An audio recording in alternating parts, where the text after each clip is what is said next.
ചെമ്പനിപ്പൂ സീരിയലിന്റെ വരാനിരിക്കുന്ന ഒരു എപ്പിസോഡ് റിവ്യൂ വിശേഷങ്ങളിലേക്ക് എല്ലാവർക്കും സ്വാഗതം.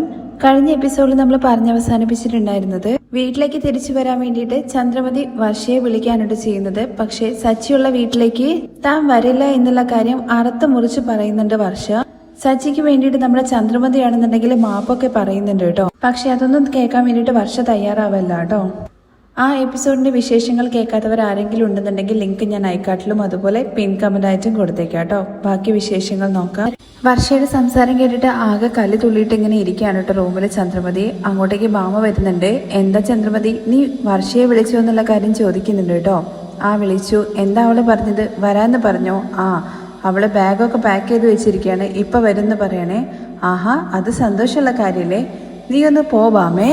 ആ പെണ്ണ് എനിക്ക് ഇത്തിരി പോലും ബഹുമാനം തരുന്നില്ല. ഒരു ചെറിയ പെണ്ണിന്റെ അടുത്ത് അത്രയും താഴ്ന്ന രീതിയിൽ ഞാൻ സംസാരിച്ചു. ഒരു മുതിർന്ന ആള് ഇത്രയും താഴ്ന്ന് സംസാരിക്കുക എന്നുള്ള രീതിയിൽ അവള് കുറച്ചെങ്കിലും മതിപ്പ് നൽകണ്ടേ. എന്തോ അവൾ എന്റെ അമ്മായിമ്മ എന്നുള്ള രീതിയിൽ സംസാരിച്ചിട്ട് ഫോണ് വെച്ചു.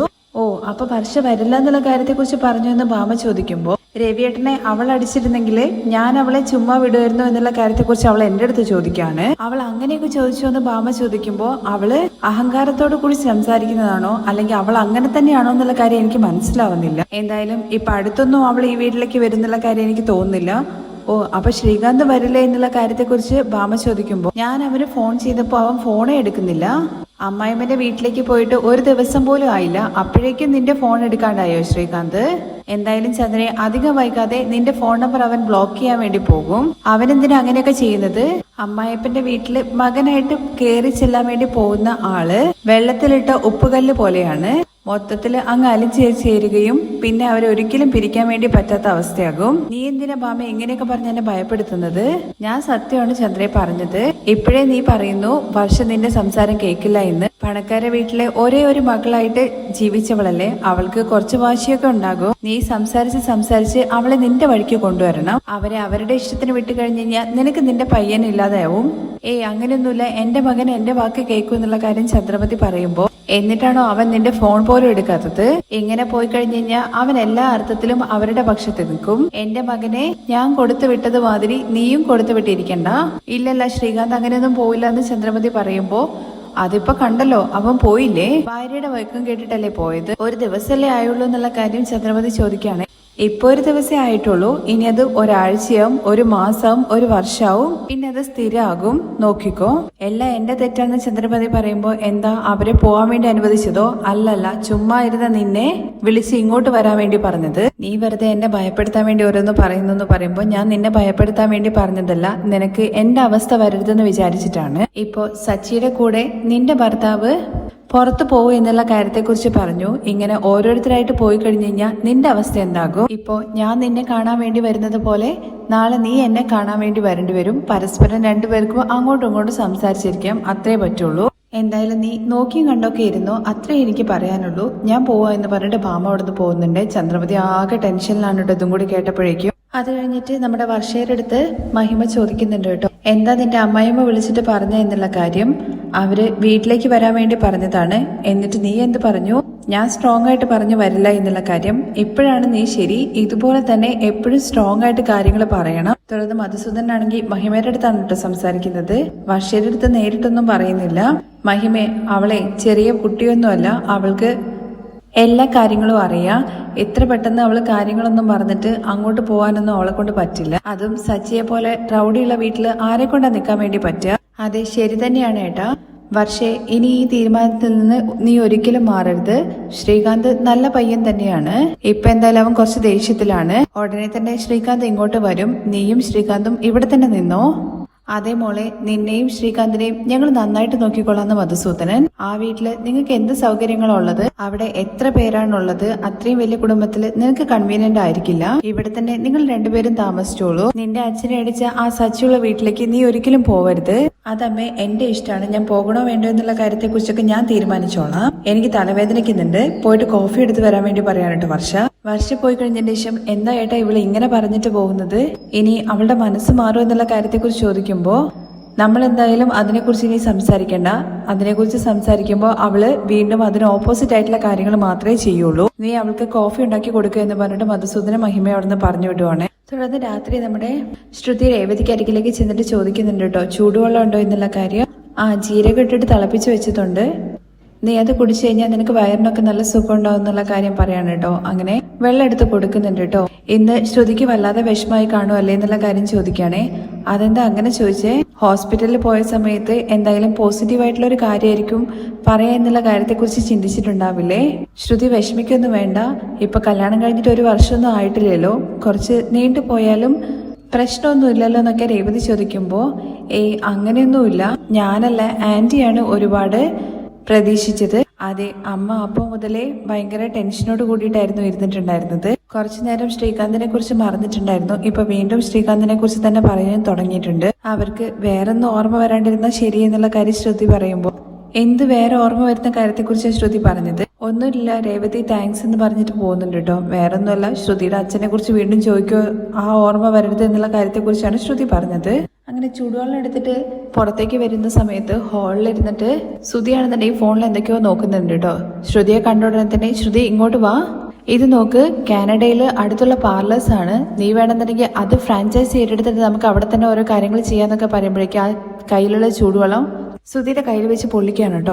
എന്താ ശ്രുതി കാണിച്ചെന്നുള്ള കാര്യം ചോദിക്കുമ്പോൾ, ഇനിയും നിനക്ക് കാനഡയെ കുറിച്ച് വിട്ടുപിടിക്കാനായിട്ടില്ല അല്ലേ, നല്ല ഓപ്പർച്യൂണിറ്റി അല്ലേ, എങ്ങനെയാ വിടുക? ആ ഏജൻസി എന്നാണെന്നുണ്ടെങ്കിൽ കോൾ ചെയ്തുകൊണ്ടേ ഇരിക്കുകയാണ്, ടൈം കഴിയുന്നതിന് മുമ്പ് തന്നെ പെട്ടെന്ന് തന്നെ പണം കെട്ടണം. ഞാൻ വേണ്ടെന്നുള്ള കാര്യം പറഞ്ഞില്ലേ ശ്രുതി, ഇതിനേക്കാൾ ബെസ്റ്റ് ആയിട്ടുള്ള വേറൊരു ജോലി കിട്ടില്ല ശ്രുതി, എങ്ങനെയെങ്കിലും പണം റെഡിയാക്കി കഴിഞ്ഞു കഴിഞ്ഞാൽ ജോലി ഓക്കെ ആകും, നീ എങ്ങനെയെങ്കിലും നിന്റെ അച്ഛന്റെ അടുത്ത് എന്ന് പറയുമ്പോഴേക്കും ശ്രുതിയുടെ മുഖം മാറുന്നുണ്ട് കേട്ടോ. അല്ല, നിന്റെ അച്ഛനല്ലേ ഫ്ലൈറ്റ് കയറി എന്നുള്ള കാര്യങ്ങളെ കുറിച്ചൊക്കെ പറഞ്ഞത്, ടോപ്പിക്ക് മാറ്റാൻ വേണ്ടിയിട്ട് ഇനിയും നീ കാനഡയെ കുറിച്ചിട്ട് സംസാരിച്ചാലുണ്ടല്ലോ എന്ന് പറഞ്ഞിട്ട് ആ ചൂടുവെള്ളം മേലേക്ക് ഒഴിക്കുന്നുള്ള രീതിയിൽ കാണിക്കുകയാണ്. അങ്ങനെ അവർ സംസാരിക്കുന്നതിന്റെ ഇടയ്ക്കുണ്ട് രവിയും അതുപോലെ സച്ചിയും കൂടി വരുന്നുണ്ട് കേട്ടോ. രവി ചോദിക്കുന്നുണ്ട്, വാക്കിങ്ങിന് പോയ എന്നെ എന്തിനാടാ പാതയിൽ നിന്ന് നീ കാറിൽ കൂട്ടിക്കൊണ്ട് വന്നേ എന്നുള്ള കാര്യം. അച്ഛാ, കൂടുതൽ നടന്നു കഴിഞ്ഞാൽ കാല് വേദനിക്കും, അതിനു വേണ്ടിയിട്ടല്ലടാ നടക്കുന്നത്, എന്നാലേ ശരിക്കും ഉറങ്ങാൻ വേണ്ടി പറ്റുള്ളൂ എന്ന് പറയുന്നുണ്ട്. അങ്ങനെ അച്ഛന് നടക്കണമെന്നുണ്ടെങ്കിൽ അച്ഛൻ ടെറസിൽ പോയിട്ട് കുറച്ചു നേരം നടന്നോ. ചന്ദ്ര എവിടെയെന്നുള്ള കാര്യം ശ്രുതിയുടെ അടുത്ത് ചോദിക്കുന്നുണ്ട് കേട്ടോ. ഉള്ളിൽ തന്നെ ഉണ്ട്, ഇനിയും ദേഷ്യത്തിലാണോ അവളെന്നുള്ള കാര്യം ചോദിക്കുന്നുണ്ട്.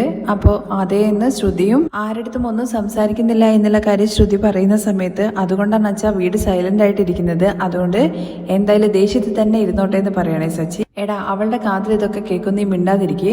അപ്പോഴേക്കും അവിടെ ഒരു പാർസലിന്റെ ഒരാൾ വരുന്നുണ്ട് കേട്ടോ. വന്നിട്ട് ശ്രീകാന്ത് എന്ന് പറയുന്ന ആൾ ഇവിടെ ഉണ്ടോ എന്ന് ചോദിക്കാണേ. ഉണ്ട്, എന്റെ മകനാണെന്നുള്ള കാര്യം രവി. എന്നിട്ട് ശ്രീകാന്ത് എന്ന് പറഞ്ഞ് വിളിക്കാണേ.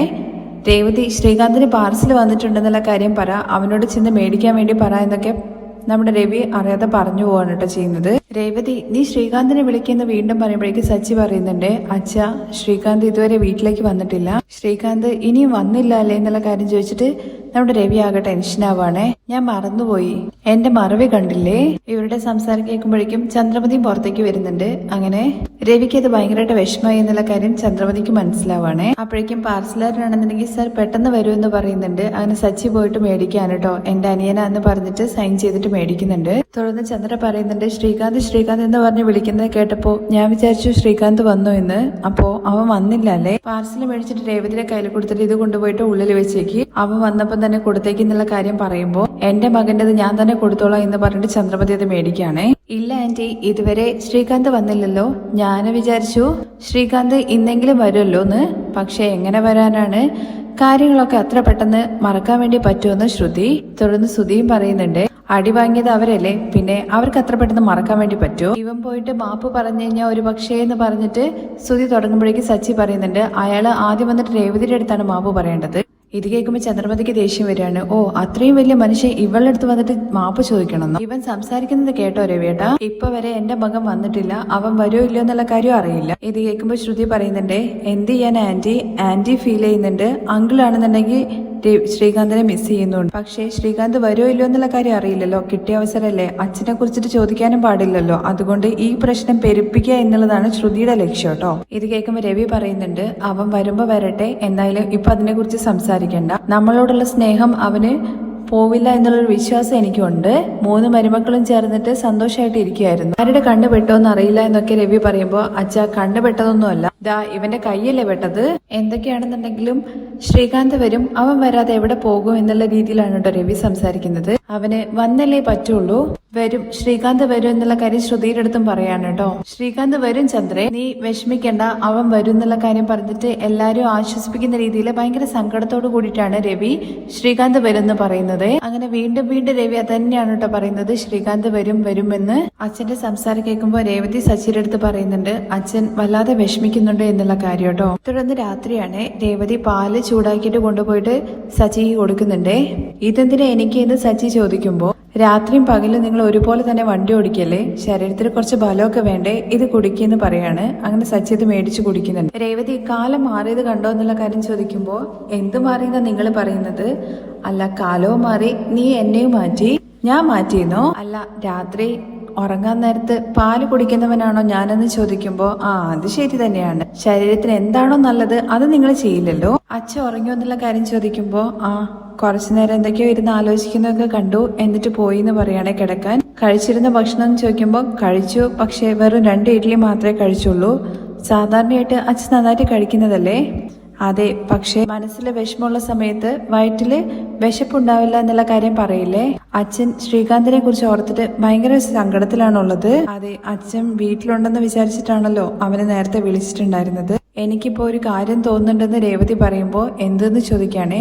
അല്ല, നമ്മൾ ആ ഫംഗ്ഷന് പോകണ്ടായിരുന്നു അല്ലേ എന്ന് ചോദിക്കുമ്പോ, നിന്റെ തലക്കിട്ട് ഞാനൊന്നങ്ങ് തരൂ. ഇത് തന്നെയല്ലേ ഞാൻ അന്നും പറഞ്ഞത്, എന്നെ വിട്ടേക്ക് ഞാൻ വരില്ല എന്നുള്ള കാര്യം. വന്നേ പറ്റുള്ളൂ എന്നുള്ള കാര്യം നിങ്ങളല്ലേ വാശി പിടിച്ചത്. ഇങ്ങനെ നടക്കുന്ന ആരാ വിചാരിച്ചത്?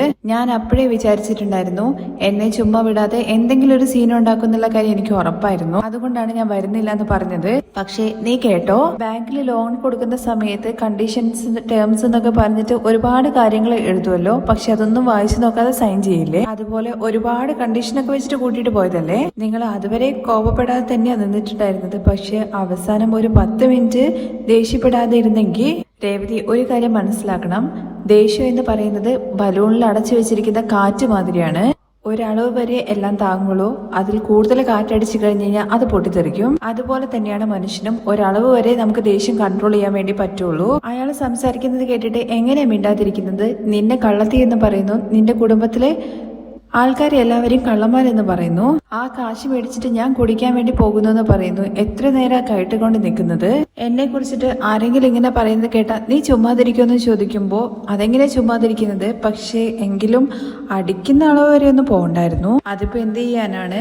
ആർക്കൊക്കെ ഏത് രീതിയിൽ പറഞ്ഞാലാണോ മനസ്സിലാവുന്നത് അതുപോലെ നമുക്ക് പറയാൻ വേണ്ടി പറ്റൂ. റോഡിൽ പോകുന്ന ആടുകളെയും പട്ടികളെയും ഒക്കെ കണ്ടിട്ടില്ലേ? കൈ തെളിച്ചിട്ട് പോ എന്ന് പറഞ്ഞാലല്ലേ പോവുള്ളൂ. ഇതുപോലെ ആൾക്കാർക്ക് 2 കൊടുത്താൽ മാത്രമേ മനസ്സിലാവൂ. അതിന്റെ പേരിൽ കഷ്ടപ്പെടുന്നത് ആരാണ്? അച്ഛനും അമ്മയല്ലേ? അതുപോലെ തന്നെ ശ്രീകാന്തും വർഷയും അത്ര സന്തോഷമായിട്ടൊന്നും ആയിരിക്കില്ല ഇരിക്കുന്നുണ്ടാവുക. എന്ത് ചെയ്യാനാ? ഒരു കാര്യം വേണമെങ്കിൽ ചെയ്യാം, അവരുടെ വീട്ടിൽ പോയിട്ട് അവളുടെ അച്ഛന് 4 പൊട്ടിച്ചിട്ട് ശ്രീകാന്തിനെയും വർഷയും ഇങ്ങോട്ട് ഇറക്കിക്കൊണ്ട് വരാം എന്ന് പറയുമ്പോ, അങ്ങനെ കൂട്ടിക്കൊണ്ടുവന്നു കഴിഞ്ഞാൽ ശ്രീകാന്ത് വർഷം ഇവിടെ സന്തോഷമായിട്ടിരിക്കും. മൊത്തം കുടുംബത്തെ പിരിക്കുന്ന പണിയല്ലേ?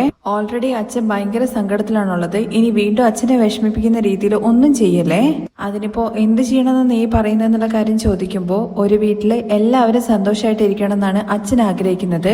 അവരുടെ 3 മക്കളെയും അച്ഛന് ഒരുപോലെയാണ് കാണുന്നത്. ഒരാൾ മാത്രം കൂടെ ഉണ്ടാവില്ലേ എന്നുള്ള സങ്കടം അച്ഛനും ഉണ്ടാവില്ലേ? ശ്രീകാന്ത് വർഷയും ഉടനെ തന്നെ വീട്ടിലേക്ക് വരണം. അതിനു വേണ്ടിയിട്ട് എന്താ ചെയ്യേണ്ടതെന്നുള്ള കാര്യം ചിന്തിക്കണം. അച്ഛൻ ഫോൺ ചെയ്തിട്ട് പറഞ്ഞിട്ടുണ്ടല്ലോ, അവൻ ആലോചിക്കുക എന്നുള്ള കാര്യം പറഞ്ഞില്ലേ? ഒരു തവണ അങ്ങനെ വിളിച്ചു എന്ന് കരുതിയിട്ട് അങ്ങനെ തന്നെ വിടാൻ വേണ്ടി പാടില്ലല്ലോ.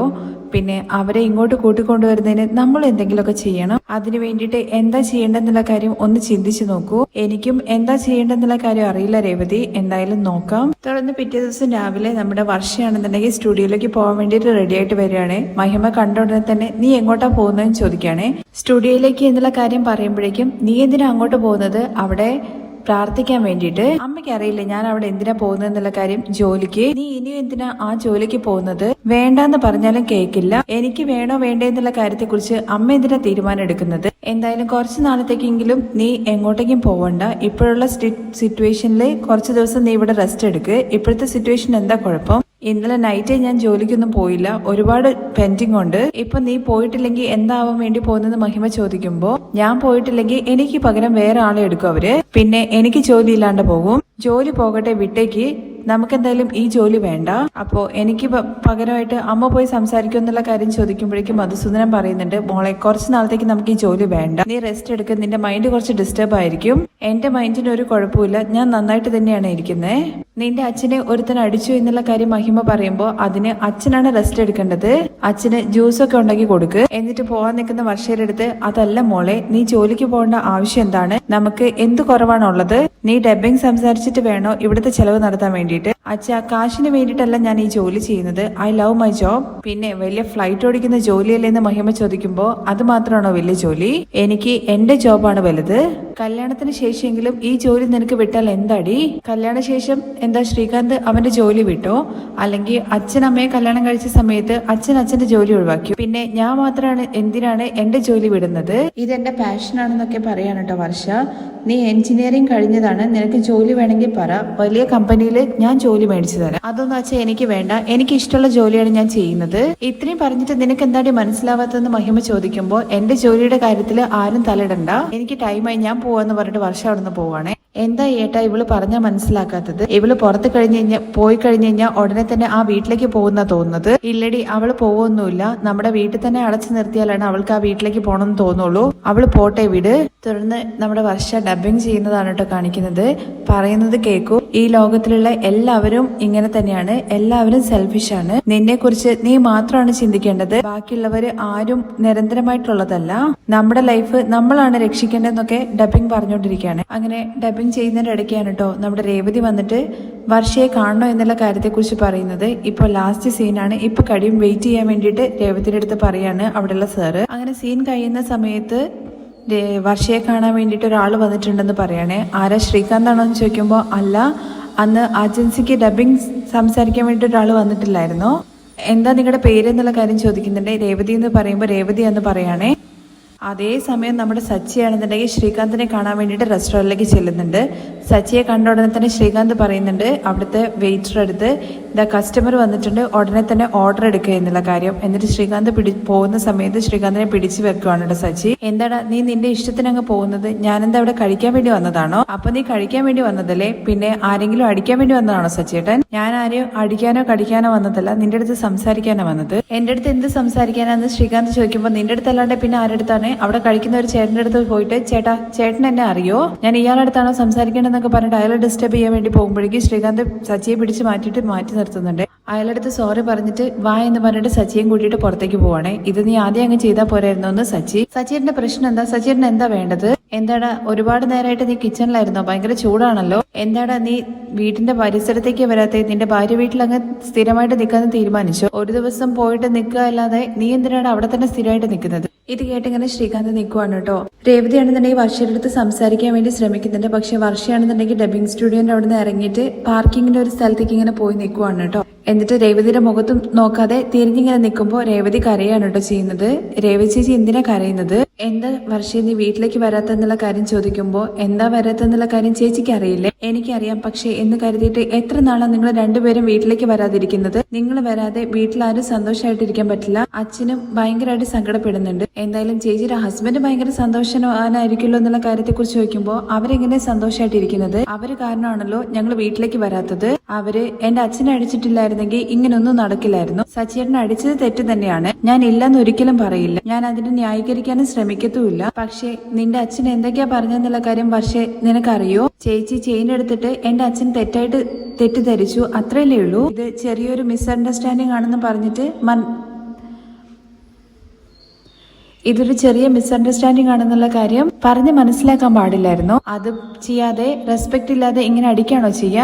വർഷേ ആ ചെയിനെടുത്ത് പ്രശ്നം തുടങ്ങിയപ്പോൾ തന്നെ സച്ചേട്ടൻ അടിക്കൊന്നും ചെയ്തിട്ടില്ല. ഒരുപാട് നേരം സമാധാനമായിട്ട് സച്ചേട്ടൻ നിന്റെ അച്ഛനെ പറഞ്ഞ് മനസ്സിലാക്കാനാ ശ്രമിച്ചത്. പക്ഷെ നിന്റെ അച്ഛനാണെന്നുണ്ടെങ്കിൽ ഒരുപാട് അപമാനിക്കുന്ന രീതിയിൽ സംസാരിച്ചു കൊണ്ടേയിരുന്നു. അച്ഛനും ഒരുപാട് പറഞ്ഞു, പക്ഷെ നിന്റെ അച്ഛൻ ഒരു പൊടി പോലും കേട്ടില്ല. സച്ചേട്ടനും എത്രത്തോളം താഴ്ന്ന് സംസാരിച്ചു എന്നുള്ള കാര്യം അറിയോ? ഫംഗ്ഷനിൽ അവര് കാരണം ഒരു പ്രശ്നം ഉണ്ടാവരുത് എന്നുള്ള കാര്യം വിചാരിച്ചിട്ട് ഞാൻ പറഞ്ഞ ഒറ്റ വാക്കുകൊണ്ട് ആ ഫുൾ ഡേ ആരടുത്തും സംസാരിക്കാതെ മിണ്ടാതിരുന്നു. അവരെന്നാ സംസാരിക്കാണ്ടിരുന്നെന്നുള്ള കാര്യം വർഷ ചോദിക്കുമ്പോൾ, വർഷേ ഞാൻ പറഞ്ഞത് സത്യമാണ്. ആ ഫംഗ്ഷനില് അവരെ ദേഷ്യപ്പെടുത്തുന്ന രീതിയിൽ എന്തെല്ലാം കാര്യങ്ങൾ നടന്നു എന്നറിയോ? എല്ലാത്തിനും സച്ചേട്ടൻ സമാധാനത്തോടുകൂടി അത്രയും പിടിച്ചു നിന്നു. എന്നെ എത്രത്തോളം തരം താഴ്ത്തി സംസാരിക്കാൻ വേണ്ടി പറ്റുമോ അത്രത്തോളം സംസാരിച്ചു നിന്റെ അച്ഛൻ. എന്നെ കള്ളത്തിന്ന് പറഞ്ഞു, എന്റെ കുടുംബവും കള്ളന്മാരുടെ കുടുംബമാണെന്നുള്ള കാര്യം പറഞ്ഞു. അതെല്ലാം കേൾക്കുന്ന സമയത്ത് എനിക്ക് എന്റെ അവസ്ഥ എന്തായിരിക്കും എന്നുള്ള കാര്യം ഒന്ന് ചിന്തിച്ചു നോക്കൂ. അത് അച്ഛൻ എന്തോ അറിയാതെ എന്ന് വർഷ പറയുമ്പോഴേക്കും, അറിയാതെ എങ്ങനെയാ വർഷയെ മറ്റുള്ളവരുടെ മേലെ ഇങ്ങനെ പഴിച്ചായിരുന്നത്? ഞാൻ മോഷ്ടിച്ചു കൊണ്ടുവരുന്ന പണം കൊണ്ടാണ് എന്റെ ഭർത്താവ് കുടിക്കുന്നതെന്ന് നിന്റെ അച്ഛൻ പറഞ്ഞു. ഞാൻ പിച്ചെ എടുക്കേണ്ടവളാണെന്നുള്ള കാര്യം എന്റെ മുഖത്ത് നോക്കിയിട്ട് അത്രയും മോശമായിട്ട് സംസാരിച്ചു. അത് കഴിഞ്ഞതിന് ശേഷമാണ് സച്ചിയേട്ടൻ ദേഷ്യപ്പെട്ട് നിന്റെ അച്ഛനെ അടിച്ചത്.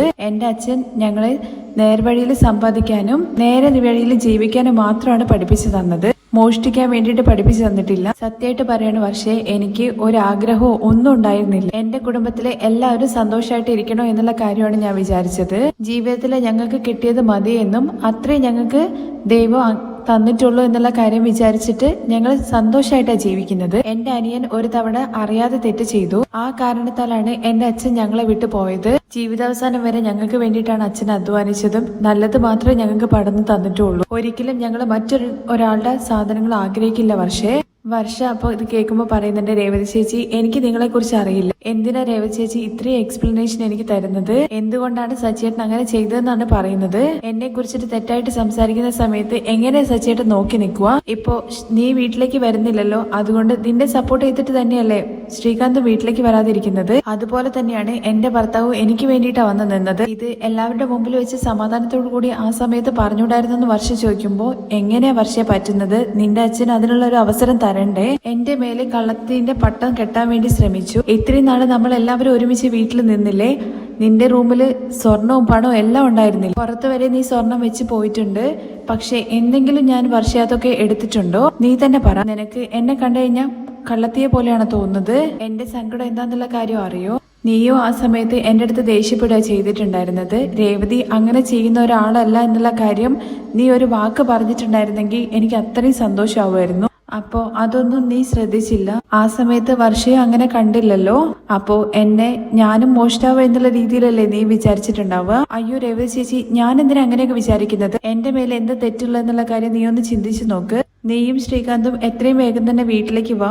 അച്ഛനും അമ്മയും ഒരുപാട് ഫീൽ ചെയ്യുന്നുണ്ട്. ഞാൻ എപ്പോഴും നിന്നെ എന്റെ സ്വന്തം അനിയത്തിയെ പോലെ കണ്ടിട്ടുള്ളൂ. നമ്മൾ എല്ലാവരും ഒന്നായിട്ട് സന്തോഷമായിട്ട് നമ്മുടെ വീട്ടിലിരിക്കണം എന്നാണ് എന്റെ ആഗ്രഹം. നടന്നതെല്ലാം മറന്നിട്ട് വീട്ടിലേക്ക് വാ വർഷേ. എന്റെ ഭർത്താവ് ചെയ്ത തെറ്റിന് ഞാൻ മാപ്പ് ചോദിക്കുന്നു. നിന്നോടും നിന്റെ വീട്ടിൽ വന്നിട്ട് ഞാൻ മാപ്പ് ചോദിക്കാന്ന് പറയണേ. നിങ്ങളുടെ ഹസ്ബൻഡ് ചെയ്ത തെറ്റിന് എന്തിനാ രേവതി ചേച്ചി മാപ്പ് ചോദിക്കുന്നത്? അവരെ എനിക്ക് വേണ്ടിയിട്ടല്ലേ വർഷ അടിച്ചത്. അതുകൊണ്ട് ഞാൻ തന്നെ വന്നിട്ട് മാപ്പ് ചോദിക്കാം. ഞാൻ പറയേണ്ട കാര്യങ്ങൾ പറഞ്ഞു. ഇനി തീരുമാനം എടുക്കേണ്ടത് നീയാണ്. നിങ്ങൾ നിൽക്കേണ്ട സ്ഥലം അതായത് കൊണ്ട് തന്നെ നല്ല തീരുമാനം എടുക്കും എന്നുള്ള വിശ്വാസത്തോട് കൂടിയിട്ട് ഞാൻ പോവാ എന്ന് പറഞ്ഞിട്ട് രേവതി അവിടുന്ന് പോവാണ്. ആ രംഗത്തോട് കൂടിയിട്ടാണ് കേട്ടോ മറ്റൊരു എപ്പിസോഡിന്റെ രംഗം അവസാനിക്കുന്നത്. ബാക്കി വിശേഷങ്ങൾ കേൾക്കാൻ താല്പര്യം ഉണ്ടെന്നുണ്ടെങ്കിൽ നെക്സ്റ്റ് എപ്പിസോഡിന് കമന്റ്